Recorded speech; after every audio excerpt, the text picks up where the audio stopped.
Maureen, 10 pesos para sa photocopy ng exam paper natin. Saglit lang naman, Ana. Kaya aga-aga naniningil ka kagad. Hindi ko pa nga nabababa tong bag ko. Maureen, asan na? Magpapapotocopy na kami sa labas. Ito na. Saglit. Nasaan yung wallet ko? Maureen, hawak mo na yung wallet mo. Ay, ito nga pala. Sorry. Oh, ito na. Ito na yung bayad ko. Aga-aga naman kasi naniningil. Murin talaga eh. Teka. Sino may baon nun? Ako, Maureen. Alam mo, bagay na bagay sa itong Argentina corned beef. Kumain ka ng breakfast mo para hindi ka laging sabaw. Misa pag hindi ko trip i-partner sa rice to, pinapalamanan ko to sa tinapay ko. Solid ang sarap. Sakto. Nay! Paluto naman ako ng Argentina corned beef. Late na po ako, pang breakfast ko lang po.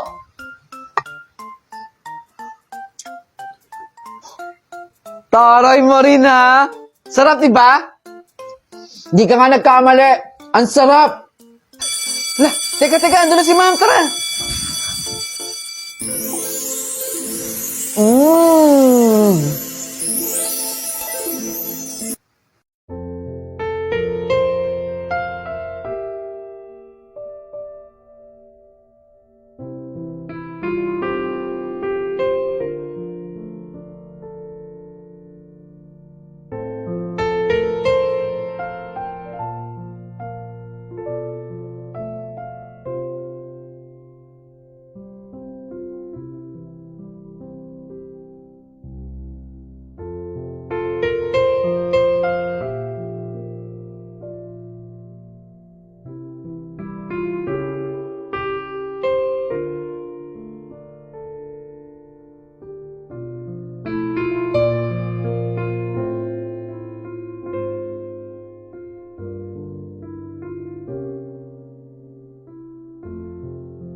Sige, kunin mo na yung test paper mo na yan.